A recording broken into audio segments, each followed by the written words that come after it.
The moment I opened my eyes, I was already in the story. My brother was accusing me of deliberately pushing him down the stairs. My father's face was a mask of fury. How could I have a son as venomous as you? My mother cradled my brother, her eyes, when they met mine, filled with nothing but disappointment and blame. If anything happens to your brother, you can pack your bags and go back to that hellhole you came from. I just calmly rolled my neck, then grabbed my so-called brother by the face and slammed his head into the floor. There, I said, now you probably can't feel the pain from the fall, right?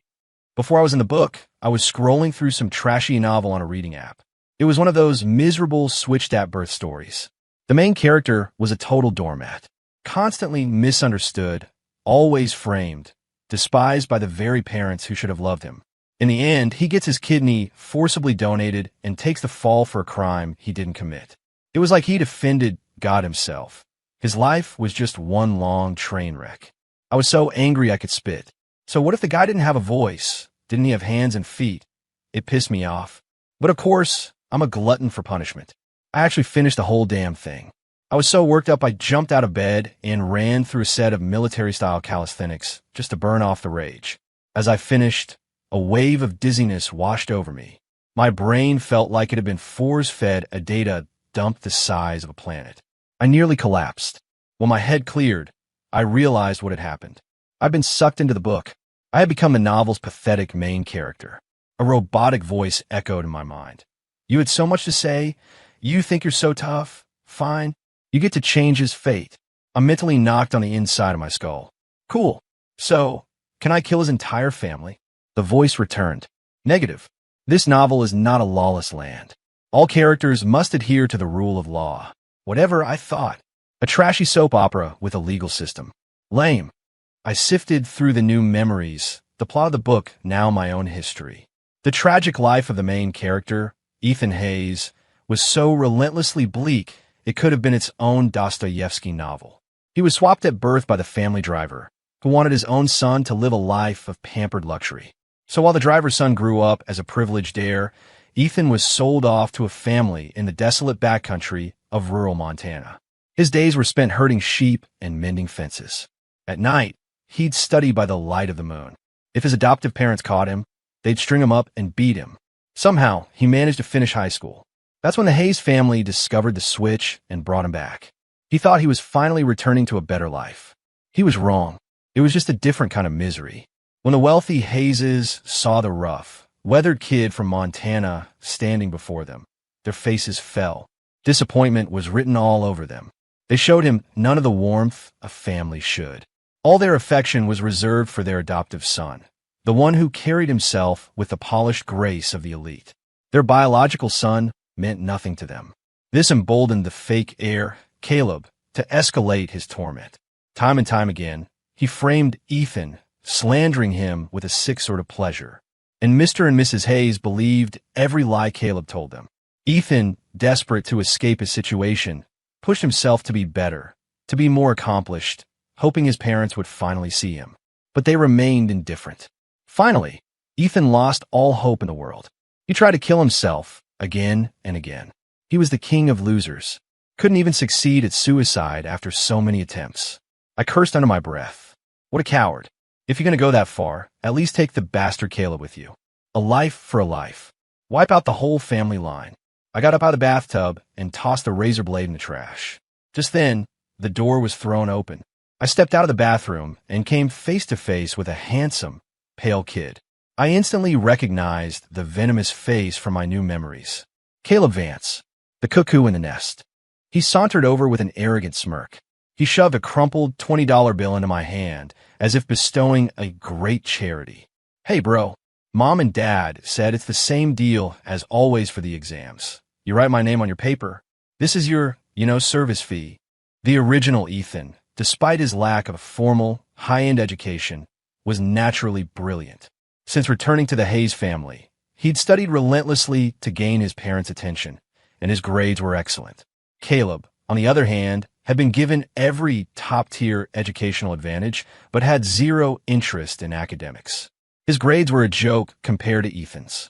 The first time Ethan had placed in the top 10 of his class, he brought the report card to his parents, hoping they'd be proud that they'd finally look at him. Instead, Caleb threw a dramatic fit and staged the runaway attempt. He wailed that his grades were so poor, he wasn't worthy of being a Hayes anymore. He'd had years of the best education, yet he couldn't even compete with Ethan, who'd just arrived. It was a disgrace to the family name. His parents panicked, stopping Caleb at the door. Then they turned on Ethan, publicly accusing him of flaunting his grades just to humiliate Caleb. They said he was malicious. From that day on, they ordered Ethan to swap names on every exam.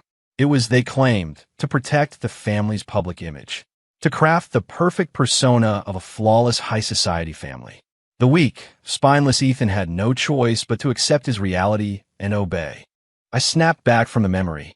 A cold smirk played on my lips as I unfolded the $20 bill. It was torn and faded. I had no idea where he'd found a bill so pathetic a homeless person would probably tear it down. There was a disgusting, unidentifiable stain on it. Caleb's smile widened. Sorry, bro. It's all the cash I have on me. I usually just use my card, you know? This was the only bill I had left, so I figured I'd give it to you. The smug look on his face hadn't even faded when he heard a rip. The bill was in 2 pieces in my hands. You, what the? Before he could finish, I crumpled the pieces into a ball and shoved it straight into his mouth. I grabbed the back of his neck, forcing his head back as he gagged. $20 to buy a top 10 grade? Buddy, your lowball offer is so loud the coyotes back in Montana could hear it. Caleb's face turned beet red as he choked on the paper. He coughed violently, trying to spit it out, but I held my hand firmly over his mouth. I let go. I watched with cold satisfaction as he dropped to his knees, dry heaving, trying to cough up the wad of paper. He had never expected me to fight back. His eyes, full of venom, locked onto mine. You dare. Cough. My lips curled into a grin. I felt a surge of pure pleasure. All the rage from reading that stupid novel was finally being released. I lifted my foot and pressed it lightly onto his back. A little pressure was all it took to make him sprawl flat on the floor. His face met the expensive hardwood with a smack. You what? Who the hell gave you permission to speak? He struggled to get up, but my foot pinned him helplessly. Ethan Hayes, get off me. I'll tell Mom and Dad. I swear to God, he roared, his voice muffled by the paper still in his throat. I pressed down harder. Let's talk. And remember to spit out my $20 first. After all, it was a gift from you. With that, I straightened my clothes, lifted my foot off his back, and stretched my neck as I walked out of the room. As I left, I could hear Caleb's ragged coughs and curses behind me. It was giving me a headache, so I did him the favor of closing the door. For a supposed heir to a fortune, the original Ethan was practically malnourished. I shook my head at the skinny frame staring back at me in the mirror. In the years since he'd been back, I doubt Ethan had eaten more than a few square meals. His face was pale, his wrists as thin as twigs. Nope, can't let the revolutionary machine break down. Ignoring the shocked stare of the housekeeper, Maria, who was arranging flowers in the living room, I walked to the wine cabinet and grabbed a bottle of what looked like some top-shelf red. I popped the cork and took a long pull straight from the bottle. The rich, smooth liquid slid down my throat, bursting with notes of dark fruit and oak. You had to hand it to the rich. They drank well. Maria's face went white, her eyes a mix of panic and disdain. And Mr. Ethan, sir, that's your father's prized. What do I need to report to you before drinking my own family's wine? I swirled the bottle. Or are you the one calling the shots in this house now? Maria fell silent, not daring to say another word. I wandered into the kitchen. After rummaging through the Sub-Zero fridge, I pulled out some prime ingredients and cooked myself a quick lunch. Then, right in front of Maria, I devoured a massive ribeye steak, roasted asparagus, and a couple of fried eggs until the plate was clean. The feeling of a full stomach was a long-lost friend. I let out a sigh of pure contentment. I put down my fork and knife just in time to see Caleb, his face a dark scowl, rushing down the stairs. He saw me, open his mouth to say something, but then his eyes darted toward the front door. A flicker of cunning crossed his face. Right in front of me, he threw himself backward onto the landing. An earth-shattering wail erupted from his mouth. Mr. and Mrs. Hayes had just walked in. The first thing they saw was Caleb's pathetic state on the floor. Seeing her precious son like that, Mrs. Hayes's face went pale with horror. She dropped her designer handbag and rushed to his side, gathering him, in her arms. Caleb, what happened? Are you hurt? Tell Mommy, are you badly hurt? Mr. Hayes hurried over as well, frantically checking Caleb for injuries. Are you okay, son? How did you fall? Please tell me nothing is broken. Caleb clutched his neck, his face streaked with tears and the residue of his earlier dry heaving. Dad, Mom, you have to stand up for me. He wiped his eyes, casting a fake, fearful glance in my direction. Today, I was just trying to connect with my brother. I was worried he didn't have enough spending money, so I gave him $20. I never thought. He just attacked me. He pushed me down the stairs. Maria, seeing the drama unfold, quickly retreated into the kitchen. Caleb's story grew more tragic with every word, tears flowing like a broken faucet. I was just trying to be nice to him. I don't know why he would do this to me. Maybe he was insulted by the $20. Maybe he thought taking money from a mere adoptee like me would taint his status. I'm so sorry, Mom and Dad. It's all my fault. Mr. Hayes's head snapped up, his gaze like daggers aimed at me, a vein throbbing in his temple. Ethan Hayes, you monster. How could this family have produced something as vile as you? Mrs. Hayes held the sobbing Caleb, her eyes on me, glacial and sharp, filled with disgust and disappointment. You've barely been back, and you're already tearing this family apart. If I had known you were like this, I never would have brought you here. If Caleb is seriously hurt, you can get the hell out and go back to where you came from. I stood at the edge of the dining room. I slowly, deliberately wiped my mouth with a napkin, and I calmly watched the circus. The robotic voice in my head chimed in, dripping with schadenfreude. See, the power of the plot is absolute. I scoffed internally. Then I spoke, my voice even and calm. He said some disgusting things, so I hit him. I lost my temper, but I didn't push him down the stairs. He's lying. I'll own what I did, but don't you dare try to pin his bullshit on me. Ethan, my father looked like he was about to have an aneurysm. You still dare to argue. Mr. Hayes's roar echoed through the cavernous living room, seeming to make the crystal chandelier tremble. Mrs. Hayes's gaze grew even colder, as if she were looking at a hopeless stranger. In her arms, Caleb's sobs intensified, his shoulders shaking with Oscar-worthy skill. Caleb reached out and grabbed both of his parents' hands. Mom, Dad, please don't be angry. I'm sure my brother didn't mean it. And look, I'm fine. Besides, he must have held back. At least I didn't die from the fall. I'm still alive. He wiped away another tear as he spoke. Ignoring my father's fury and my mother's icy glare, I walked directly toward Caleb, who was still trembling on the floor. My steps were steady. My face even held a trace of an amused smile. This bizarre calm momentarily stunned my parents. Even Caleb's crying hitched for a second. WH, what are you doing? A flash of panic crossed Caleb's eyes, and he instinctively shrank back, clinging tighter to Mrs. Hayes. Mr. Hayes snapped out of it, stepping between us and shouting, Stop right there. Are you going to assault him right in front of us? I stopped and tilted my head, looking at Caleb with a flat, emotionless tone. Assault? Dad, that's a strong word. I just want to confirm how badly my dear brother was hurt in his fall. I put special emphasis on the words. After all, tumbling down a flight of stairs is no small thing. Best case, some bruises and scrapes. Worst case, broken bones, a concussion. Even paralysis isn't out of the question. My gaze swept over Caleb's clearly uninjured limbs and his darting, evasive eyes. If anything happens to Caleb, I'll skin you alive. Mrs. Hayes shrieked, clutching him tighter. Mom, I'm okay. It's just my arm and leg really hurt, and my head feels a little dizzy. Caleb immediately began to moan weakly, his performance flawless. I laughed. The sound was jarring in the tense atmosphere.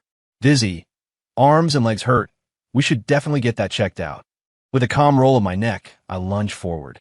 I grabbed my so-called brother by the face and slammed his head into the ground. I moved so fast no one had time to react. The back of his head connected solidly, brutally, with a polished, unyielding marble floor of the foyer. Thwack! It was a sickeningly dull sound that hurt just to hear. Caleb didn't even have time to scream before he passed out cold. There, I said. Now you probably can't feel the pain, right? The world seemed to hit the pause button. Mr. and Mrs. Hayes stood frozen, their hands outstretched in midair, staring in utter disbelief. Mrs. Hayes recovered first, scrambling to Caleb's side. Caleb, what's wrong? Don't scare Mommy. Mr. Hayes, his eyes bloodshot with rage, lunged at me, his hand raised to strike. Thank God I'd eaten a big lunch. I easily sidestepped his swing. His slap met empty air, and the force of it sent him stumbling. He pointed a trembling finger at me, shaking with such fury that his voice cracked. You've lost your mind. You animal. How could you? How could you be so vicious?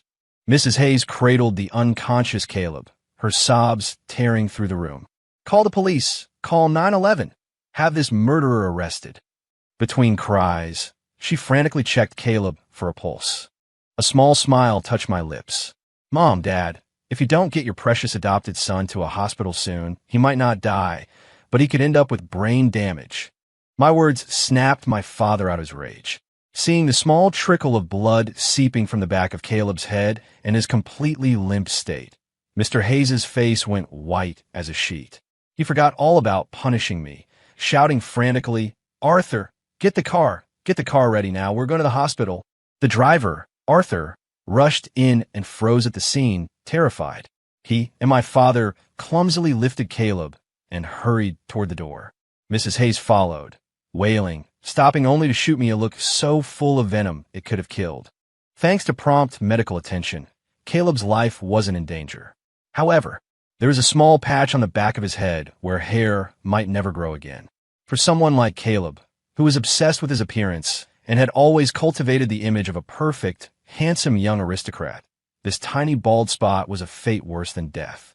The Hayes family valued their reputation above all else. They didn't dare let the true story get out. The official version was that Caleb had accidentally fallen down the stairs. But Caleb wasn't about to let it go. On my first day back at school, I was cornered in the bathroom by a group of his wannabe thugs. The leader, a guy with bleach blonde hair, pointed a cigarette-wielding finger at my face. The hell is wrong with you? Didn't I warn you? I told you not to mess with Caleb. What are you, stupid? You think I'm a joke? With that, he threw a punch straight at my head. I sidestepped, and his punch met air. He'd put so much force into it that he stumbled forward into a stall.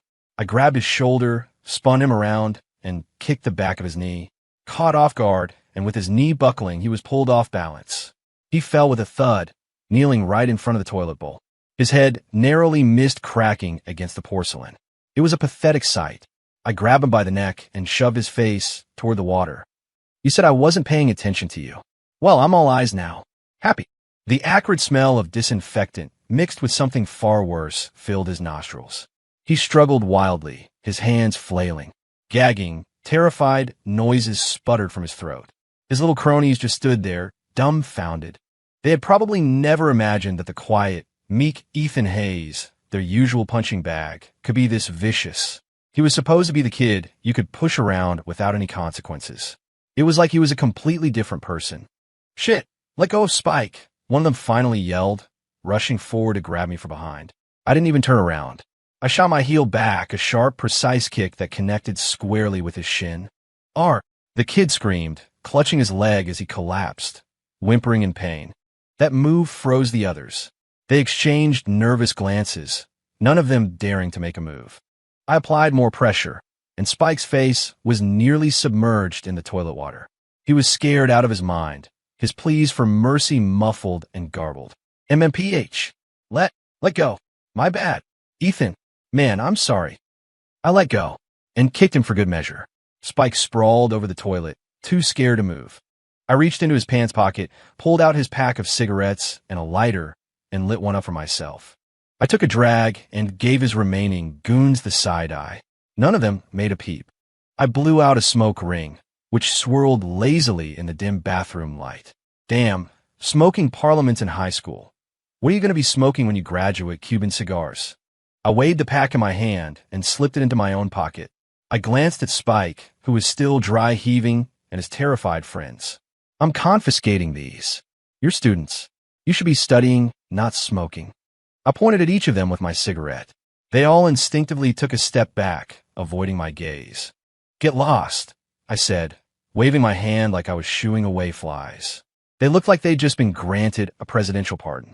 They scrambled to pull up Spike and the guy still clutching his leg, then practically fled the bathroom without a single look back. What the hell was that? One of them muttered as they escaped. I stubbed out the cigarette in the sink, straightened my uniform from the scuffle, and walked calmly out of the bathroom. 6. Caleb's injury wasn't severe, but the bandage wrapped around his head made him stand out. When I got back to class, I saw him at his desk, surrounded by a crowd of students, all chatting about something. The moment I walked in, the conversation died. All eyes turned to me. Ethan Hayes. A cold female voice cut through the silence. I looked over and met a pair of icy eyes.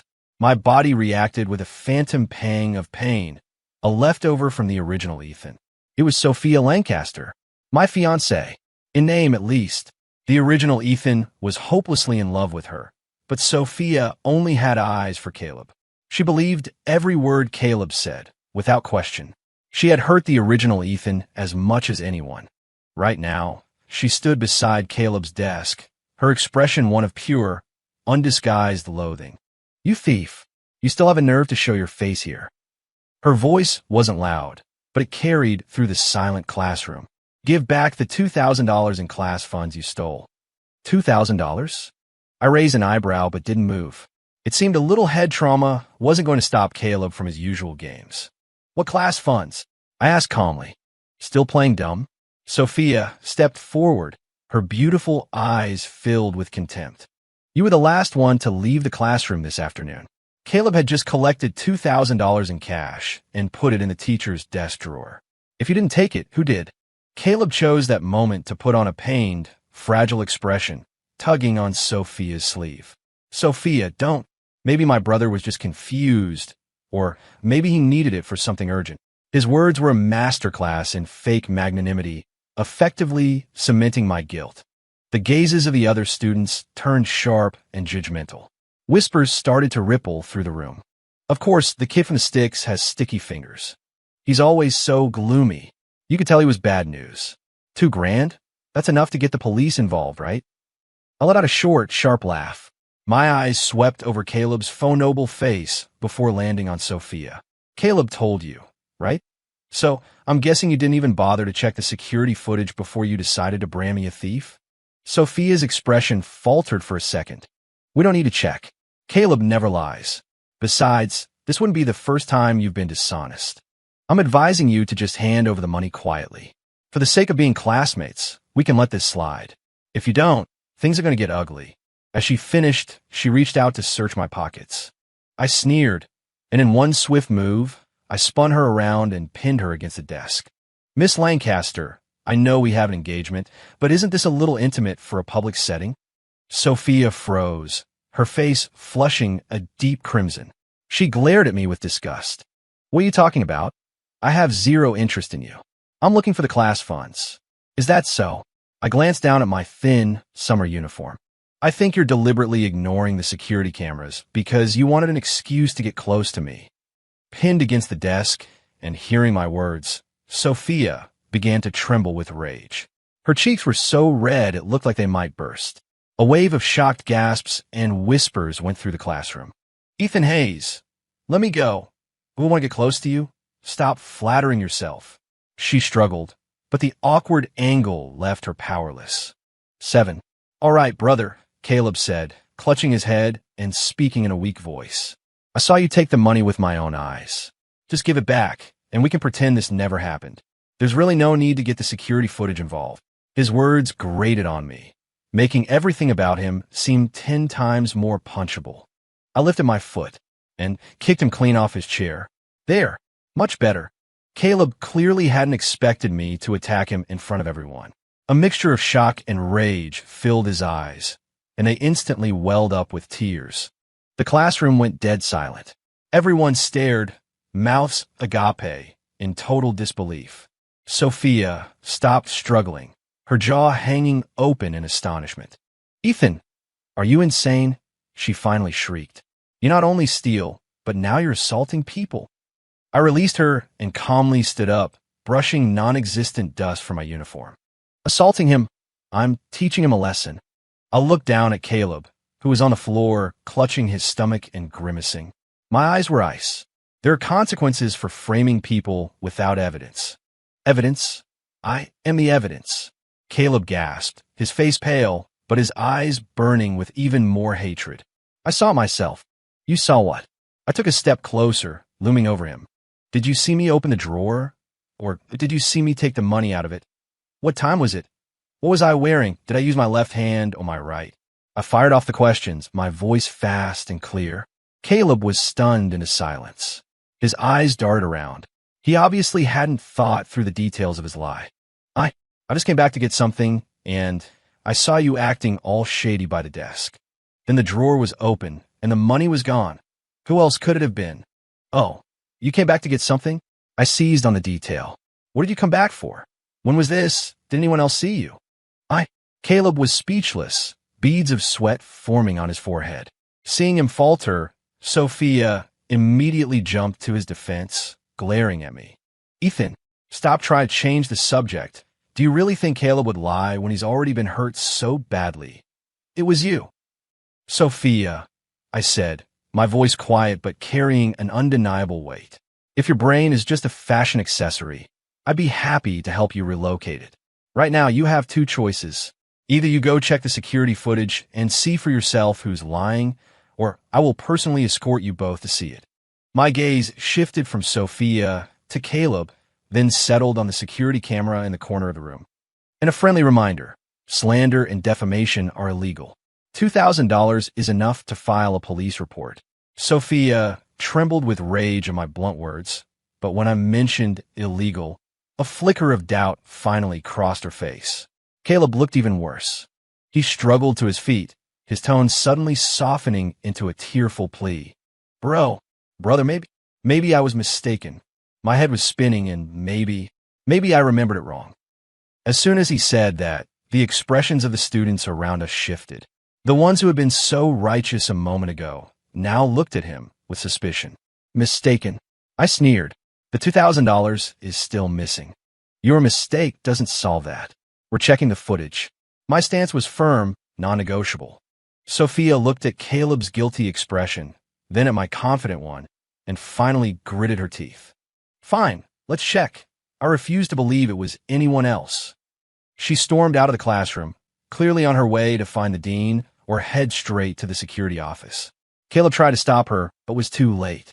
His face went ashen, and his fingers trembled. I leaned back against my desk, thoroughly enjoying the sight of him squirming like the cornered rat he was.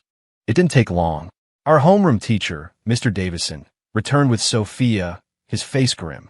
He was holding a phone, playing a security video. Every eye in the room was fixed on it. Mr. Davison walked to the front of the class. He gave me a complicated look, then turned his gaze to Caleb. All right, the class funds have been located. Everyone, settle down. The matter is resolved. His words were like a stone dropped into a still pond, sending ripples through the classroom. The students looked at each other, confused and curious. Located? Where were they? Someone asked. Sophia's face was a mask of humiliation. She bit her lip, her eyes darting everywhere, but at me or Caleb. Caleb looked like he knew what was coming. He was paler than before, practically swaying on his feet. He took an unconscious step back. Mr. Davison took a deep breath. It seems Caleb may have misplaced the money himself and simply forgotten. Trying to avoid offending the powerful Hayes family, it was clear Mr. Davison planned to sweep the whole thing under the rug. Was he kidding? I was going to teach him a lesson about the real world. I calmly straightened my uniform and walked up to the front of the classroom, standing beside him. I looked down at Caleb from the slightly elevated position. $2,000. That's not a small amount of money. I can't believe a thief would have the audacity to frame an innocent person. What a truly despicable mind. But I guess a thief is a thief. The son of a driver steals the Hayes family identity, and that's still not enough. Now he's stealing from his classmates. Was the allowance our family gives you not enough? The Hayes family gives you $10,000 a month. What are you talking about? Caleb's face turned a sickly green as he stared at me in a panic. To protect the family's image, Caleb's true parentage had never been made public. The official story was that the Hayeses had two sons. I was the eldest, raised in the countryside for health reasons. Caleb was the younger son, raised by their side. Coupled with Mr. and Mrs. Hayes' blatant favoritism, everyone believed Caleb was the truly cherished heir. Just as I expected, my words sent a shockwave through the classroom. Did he just say Caleb isn't a real Hayes. Caleb is the driver's son. So Ethan is the real heir. What the? No wonder Caleb stole the class money. He's not one of them. God, that's disgusting. And he had the nerve to frame the real heir. The whole Hayes fortune belongs to Ethan. Why would he care about $2,000? The whispers grew into a tidal wave. Dozens of eyes darted between me and Caleb, filled with shock, suspicion, and a dawning contempt of people realizing they've been duped. Caleb's face flushed red, then drained to a ghostly white. He scrambled for a defense, his voice high and shrill with panic. Ethan Hayes, you're lying. We're brothers. Why would you slander me like this? Oh, I'm slandering you. Then tell me, why did you frame me for taking the money? Caleb looked like he'd been strangled. All his arguments died in his throat, leaving only ragged breaths and a body that trembled uncontrollably. Mr. Davison was sweating bullets, standing awkwardly at the front, having completely lost control of the situation. He tried to intervene. Ethan, these are private family matters. There's no need to air them here. Just then, Sophia spoke up. Actually, about the money today. Caleb was just trying to play a little prank on his brother, Ethan. He didn't realize Ethan would be so sensitive about it. He overreacted, and now things have gotten awkward for everyone. I couldn't help but laugh out loud. Even now, Sophia was still defending him. True love, I guess. I calmly replied. Since it was just a joke, Caleb can probably give the money back now. Any longer, and it might start to look like actual theft. Sophia's face instantly twisted into an ugly expression. She clearly hadn't expected me to take her excuse and turn it directly back on Caleb. She opened her mouth to argue, but couldn't find the words. Caleb shot me a hateful glare, then walked over to my desk and pulled the $2,000 out of my backpack. The air in the room seemed to solidify. His movements were deliberately slow, as if trying to project an aura of, I'm just playing along with a bad joke. But the tremor in his fingertips and his ashen face gave him away. Bro, he said, forcing a smile that was more painful than a grimace. I didn't realize you couldn't take a joke. Someone from the Great Hayes family wouldn't care about a measly $2,000. Sophia quickly took the money and handed it to the teacher. After the situation finally cooled down, Sophia cornered me, her brow furrowed in anger. Ethan, how could you do that to your brother? Your family. You need to apologize to Caleb right now. I snorted with laughter. Apologize? And what gives you the right to demand that from me? I leaned in close, lowering my voice to a whisper by her ear. Is it your position as my fiancé? Other people might not know Caleb's story, but you do. If you keep pushing me, I have no problem telling the entire world that he's a fake, that his father was a driver and a kidnapper who's currently rotting in prison. Sophia froze, then began to tremble with rage. The Lancasters and the Hayeses were old family allies. Our grandfathers had arranged our marriage when we were children. Originally, the engagement was with Caleb, but when the Lancasters found out the truth, they demanded the agreement be honored with the true heir, me. Old man Lancaster was a man of his word. Even with Grandpa Hayes gone, he was determined to uphold the pact. Mr. and Mrs. Hayes hated it, but they couldn't defy the Lancasters. The deal was for the Hayes heir, and an imposter wouldn't do. Sophia, however, believed she and Caleb were soulmates, childhood sweethearts. She didn't care if he was a real Hayes or not. She saw the original Ethan as the villain who had ruined her love story. Fueled by Caleb's constant lies and manipulations, her dislike for Ethan had festered into pure hatred. And the original Ethan, poor bastard, had fallen for her the moment he saw her. At the end of the school day, Caleb walked past my desk and leaned down to whisper a threat. This isn't over. You just wait. I looked up at him and smiled. Oh, I won't be holding back. So please, don't disappoint me. Trying to scare me. Did he really think I was that easy to intimidate? After school, at the Hayes family penthouse, I had barely stepped through the door when a teacup shattered at my feet. Kneel! My father's thunderous roar vibrated through the living room. My mother sat on the couch, cradling Caleb, whose forehead was still bandaged. Her eyes were red and swollen from crying. She looked at me like she wanted to eat me alive. Ethan Hayes, you worthless creature, forcing your brother to apologize in front of the whole school. You've dragged our family's name through the mud. How dare you treat Caleb like that? My father was shaking with rage. Caleb immediately went into his award-winning victim routine, sobbing weakly. Dad, Mom, don't blame my brother. It's all my fault. I shouldn't have joked with him. It was all me. Listen to him. Just listen to how considerate Caleb is. He's still defending you, my mother shrieked, hugging him tighter before turning her venom on me. You cold-hearted monster. Caleb is your brother. You smashed his head open, and then you humiliated him at school. Are you trying to drive him to his death? I calmly walked around the porcelain shards on the floor and sat down on the sofa opposite them. I even poured myself a glass of water. Mom, Dad, do you even understand what happened? I took a slow sip. Your precious adopted son stole class money to frame me, and he got caught. What does that have to do with me? You wouldn't be in this mess if you hadn't hit him first, my father yelled, completely ignoring logic. And you don't air our dirty laundry in public. Couldn't you have handled this privately? Did you have to make it the talk of the entire school? His tirade was giving me a headache. I honestly wanted to take a knife and end the whole family right then and there. The memory of reading about them in the novel was still fresh, and I hated them just as much in person. But then I remembered the rule of law. Getting arrested and executed would be a major inconvenience. My mother picked up where he left off. As the older brother, you stole Caleb's fiancée, and he never held it against you. Yet you constantly attack him. You have no sense of decency or generosity. I set down my glass, tapping a finger against the crystal. Are you done? If you are, I went to my room to rest. I stood up, ignoring my father's furious, "You get back here," and my mother's shrill curses. I walked straight toward the stairs. Caleb, hiding in my mother's arms, flashed a subtle, triumphant smirk in my direction, his eyes full of provocation. Just as I set foot on the first step, my father lunged at me, trying to grab me. I dodged him easily.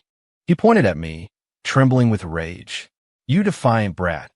You're not going anywhere until you get on your knees, apologize to your brother, and beg for his forgiveness." My mother let go of Caleb and joined in, her voice sharp. "That's right. Kneel. Apologize to Caleb." Caleb offered a weak, token protest. "Dad, Mom, it's okay. Really, I'm fine." I glanced at my father's vein-popped hand, then met his furious gaze, and suddenly I smiled.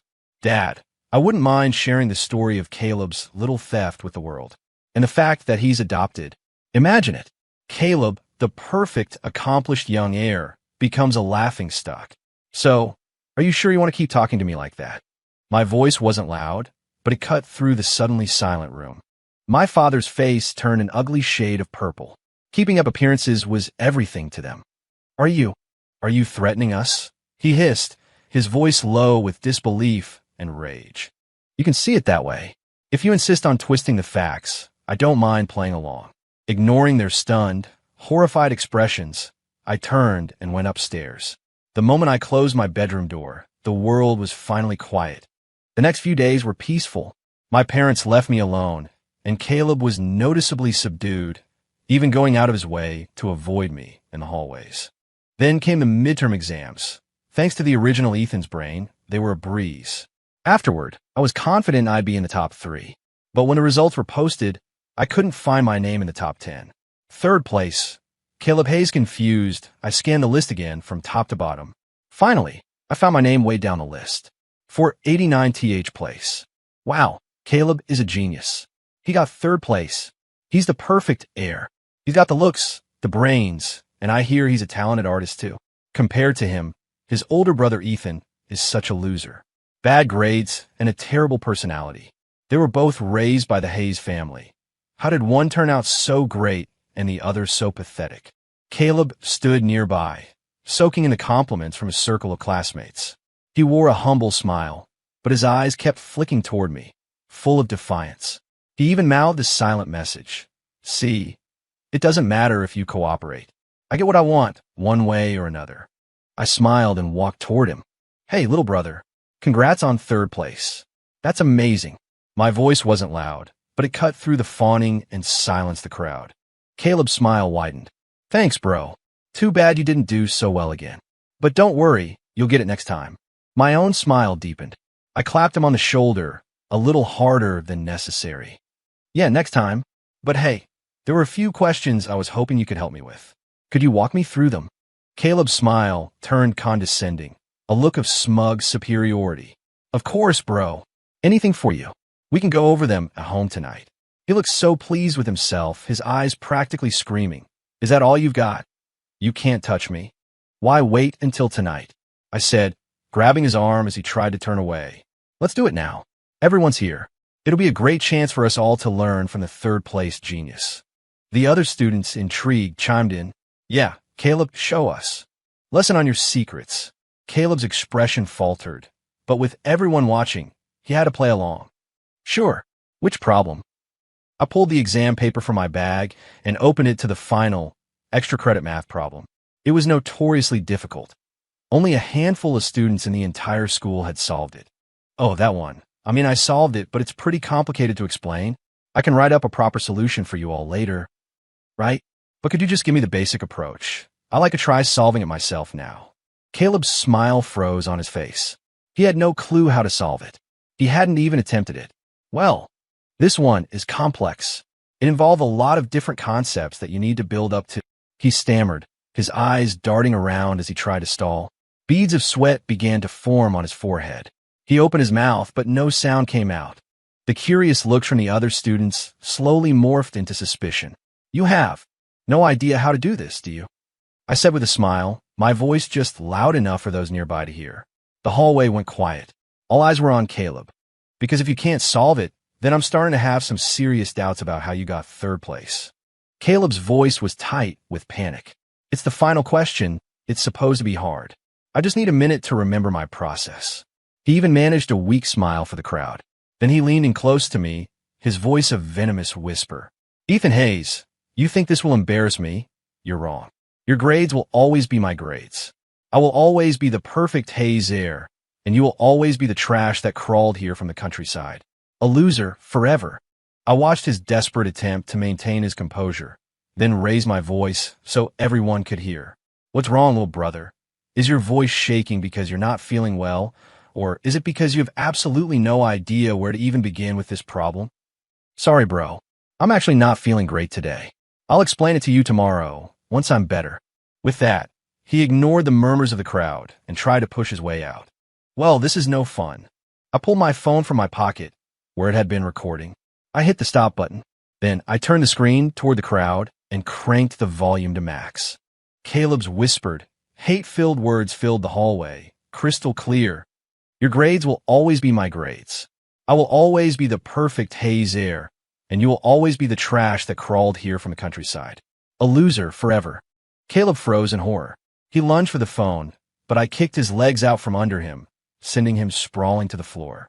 When the recording finished, the corridor was dead silent. Every single student was staring, their minds reeling. I'm sure you're all a little confused about what's going on, I said. I hit play again, letting the recording loop as I spoke. As you probably figured out, Caleb's grades are a complete sham. A real genius wouldn't forget his entire thought process for a problem, especially since the final question wasn't hard because of the method, but because of the complex calculations involved. Caleb's grades have always been mediocre at best. How did he suddenly start placing in the top 10 every single time? I held the phone up high. Because Caleb Hayes, has been stealing my results on every single exam. And his failing grades, he's been putting my name on them. The hallway erupted.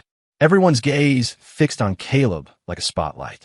The admiration and envy they'd felt moments before turned to shock, disgust, and the raw anger of being deceived. Oh my God, he cheated.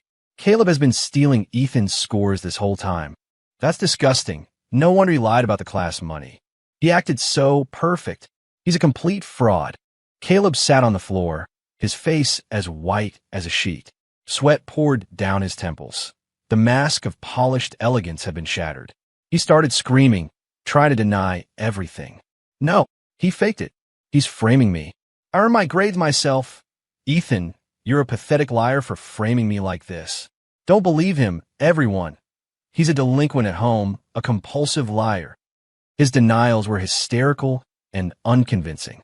The other students were pointing and whispering, the noise growing louder. It was giving me a headache. I slapped him across the face, silencing him. Then I hauled him to his feet.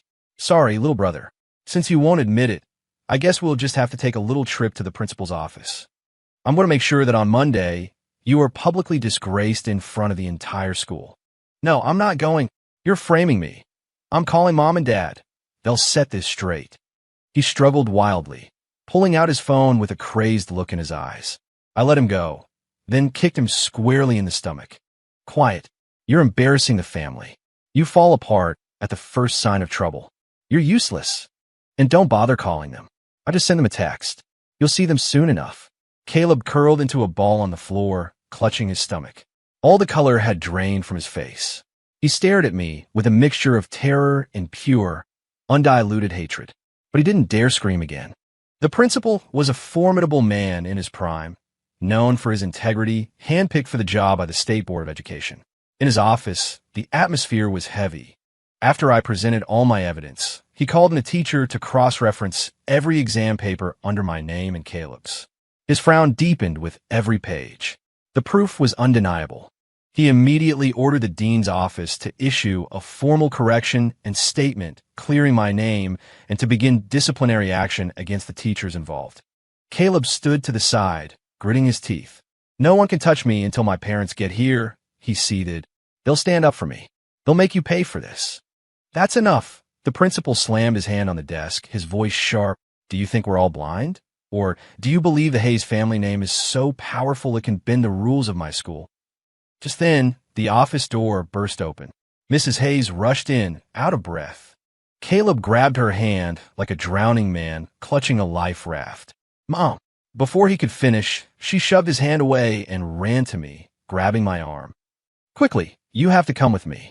Your father was in a car accident. If we don't hurry, we'll be too late. I was momentarily stunned by the sudden news. Mr. Hayes in a car accident? Was that in the book? Or had my actions changed the timeline? In the original story, his hospitalization happened much later, right before they needed to harvest the main character's kidney for a transplant. I composed myself and pulled my arm free. Mom, are you delirious with panic? If he's been in an accident, you should be taking him to a hospital, to a doctor. What do you need me for? Mrs. Hayes's voice was frantic. What are you saying? The blood bank is low. Your father has a rare blood type, and you're the only match. We have to go now. She reached for me again. I sidestepped her, my eyes flicking to Caleb, who looked just as stunned as I felt. A slow smile spread across my face. You still have your precious son, Caleb, don't you? Make him do it. Her face twisted into an ugly mask. She practically shrieked, Caleb, he's not his biological son. Only you can save your father. I stood my ground, not moving an inch. Not his biological son? Funny, sometimes I feel like I'm the one who isn't. After all, he gets a $10,000 monthly allowance. I get $300. He's decked out in designer clothes. I'm wearing stuff from Target. Even my good grades had to be his. I'll ask anyone here, between me and Caleb, who seems like the real son. Mrs. Hayes looked deeply uncomfortable. Ethan, listen to me. It's because you're our biological son that we've been so much stricter with you. Right now, your father's life is in danger. As his son, you have a responsibility to step up. If you save your father, I promise from now on, you and Caleb will be treated equally. Everything he has, you will have too. The principal tried to mediate. Ethan, saving a life is the most important thing. I let out a cold laugh, walked over to the sofa, and sat down, crossing my legs. I'm not against saving him, but only if you, mother, transfer all of your personal assets into my name and publicly announce the truth about my identity and Caleb's. She screamed, What is wrong with you? This is your father we're talking about. I lounged back on the principal's leather sofa, tapping my fingers on the armrest. Mom, look, Dad's on the brink of death. Time is money, as they say. All those stocks, properties, investment funds. The sooner you sign them over, the sooner Dad gets my blood. But if you delay, who knows if Dad has that much time away? I drew out the last words, savoring the way the color drained from her face. She trembled with rage, pointing a finger at me. You cold-blooded monster. That's your own father. Don't want to. Fine by me. Let him die. I stood up and started to walk out. Ethan, she cried, stopping me. Mom, don't beg him. We'll find another donor. We can't let him win. Caleb shouted, grabbing his mother's arm and glaring at me with pure hatred. Mrs. Hayes hesitated, looking down, clearly considering Caleb's words. I pulled out my phone and casually checked the time. Mom, think carefully. It's a 1 in a million blood type. Good luck finding a donor on such short notice. The hospital isn't going to wait. Finally, as if all the strength had been sucked out of her, she sagged, her voice a hoarse whisper. Fine, I agree. My father was the pillar of the family. With him out of commission, my mother was lost. Right there in the principal's office, with everyone as a witness, she signed a voluntary asset transfer agreement. All her stocks, properties, and funds are now legally mine.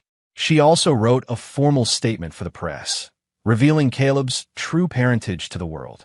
Feeling immensely satisfied, I was the first to walk out of the principal's office. Time to go give some blood. The moment Caleb's true story was released, it caused a media firestorm. Everyone now knew. Caleb Hayes was the son of a driver. His biological father had swapped us at birth, allowing him to steal the life that was meant for me. The stories of him stealing class funds and faking his grades also came to light. The perfect, polished, high society image he had so carefully constructed came crashing down. His reputation was destroyed. Everywhere he went, people pointed and whispered. Sophia Lancaster still stood by his side, but her eyes now held a new, complicated emotion. He became a recluse, too ashamed to even leave the house. After my blood transfusion, my father's life was saved, though he remained in a coma. Mrs. Hayes was consumed with caring for him and had no energy to deal with Caleb's scandal. In just 1 week, Caleb became a ghost of his former self. His face was gaunt and pale, with dark circles under his eyes. The old swagger was completely gone. Sophia, heartbroken over his decline, finally came to confront me. She cornered me in a secluded area behind the school library, her eyes red-rimmed. Ethan, I know you've been through a lot, but Caleb is terrified. Your return made him scared. He was afraid your parents would abandon him for you. That's why he did all those terrible things. Look at what you've done to him. He's a wreck. He can't even go outside. He's falling apart.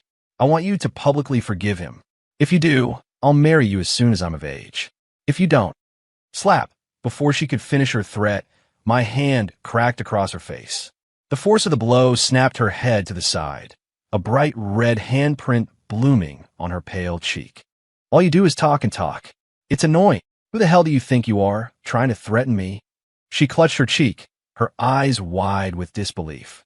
Tears welled up, but she stubbornly refused to let them fall. Ethan Hayes, you hit me. Get lost. Ethan Hayes, you're a bastard. With that, she covered her face and ran away, sobbing. I watched her go, my own face a blank mask, before turning and walking away. The next few days proceeded exactly as I had planned.